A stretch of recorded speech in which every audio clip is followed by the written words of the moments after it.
بسم اللہ الرحمن الرحیم۔ ناف اللہ تعالیٰ کی طرف سے انسانوں کے لیے بہت بڑی نعمت ہے اور ایک بہت بڑا تحفہ ہے۔ کچھ سالوں پہلے کا ایک واقعہ ہے کہ ایک بوڑھے شخص کو ایک آنکھ سے صحیح نظر نہیں آ رہا تھا، خاص طور پر رات کو تو زیادہ نظر خراب ہو جاتی تھی۔ ڈاکٹرز نے چیک اپ کے بعد اس شخص سے کہا، آپ کی آنکھیں بالکل ٹھیک ہیں، بس جن رگوں سے آپ کی آنکھوں کو خون فراہم ہوتا ہے وہ رگیں سوکھ گئی ہیں۔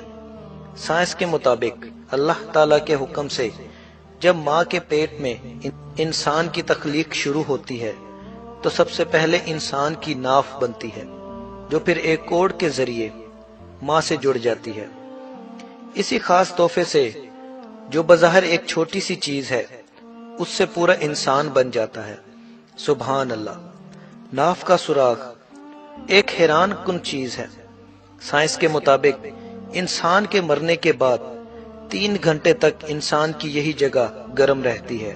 اس کی وجہ یہ ہے کہ یہاں سے ماں کے ذریعے بچے کو خوراک ملتی ہے۔ بچہ پوری طرح سے 270 دنوں میں بن جاتا ہے، یعنی 9 مہینوں میں۔ یہی وجہ ہے کہ ہمارے پورے جسم کی رگیں اسی جگہ سے جڑی ہوتی ہیں۔ اس کی اپنی خود کی ایک زندگی ہوتی ہے۔ اس کی چھوٹی نفی کے پیچھے کی طرف ہوتی ہے، جہاں تقریباً 70,000 رگیں جڑی ہوتی ہیں۔ ہمارے جسم میں رگیں اگر پھیلائی جائیں تو زمین کے گرد 2 بار گھومی جا سکتی ہیں، اور یہ کافی بیماریوں سے چھٹکارے کے لیے استعمال کی جا سکتی ہیں۔ مثلاً آنکھ اگر سوکھ جائے، صحیح نظر نہ آتا ہو، پتا اگر سوکھ جائے یا صحیح کام نہ کر رہا ہو، ہونٹ یا پاؤں اگر پھٹنے شروع ہو جائیں، چہرے کو چمکدار بنانے کے لیے، بالوں کو چمکدار بنانے کے لیے اور مضبوط بنانے کے لیے، گھٹنوں اور جوڑوں کے درد کے لیے، سستی کے لیے اور سکن کے سوکھ جانا وغیرہ۔ اب ان سب کا ناف کے ذریعے علاج کیسے کرنا ہے وہ بھی ہم آپ کو بتاتے ہیں۔ آنکھوں کا سوکھ جانا یا صحیح نظر نہ آنا، اس صورت میں روزانہ رات کو 4 سے 5 قطرے خالص دیسی گھی یا ناریل کے تیل کے اپنی ناف میں ٹپکائیں اور تقریباً 1 سے 1.5 انچ ناف کے سوراخ کے ارد گرد لگائیں۔ گھٹنوں کے درد کے لیے ارنڈی کا تیل 4 سے 5 قطرے اپنی ناف میں ٹپکائیں اور ارد گرد لگائیں۔ کپ کپی اور ہر قسم کے جوڑوں کی درد کے لیے اور جلد کی خشکی کے لیے سرسوں کے تیل کے 4 سے 5 قطرے اپنی ناف میں ٹپکائیں اور ارد گرد لگائیں۔ اب اکثر لوگوں کے دماغ میں یہ سوال آ رہا ہوگا کہ ناف میں تیل کیوں ڈالا جائے؟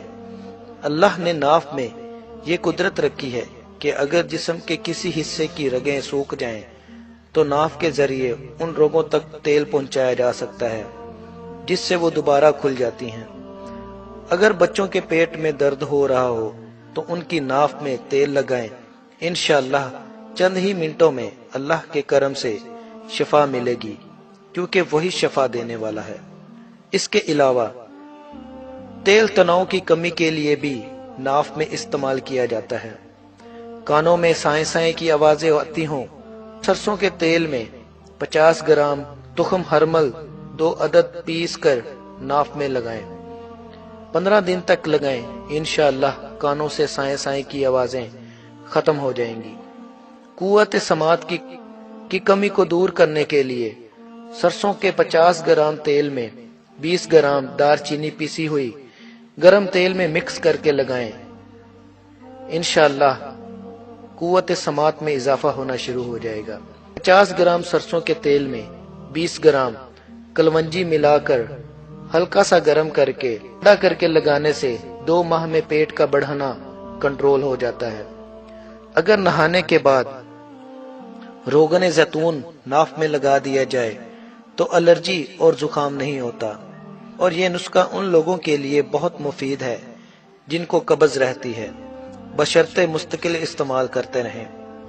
اس کے علاوہ ناف میں سرسوں کا تیل لگانے سے مردانہ کمزوری بھی دور ہوتی ہے، اور آج کی سب سے اہم بات یہ ہمارے نبی حضرت محمد صلی اللہ علیہ وسلم کی سنت بھی ہے۔ حضرت محمد صلی اللہ علیہ وسلم اپنی ناف میں تیل لگاتے تھے۔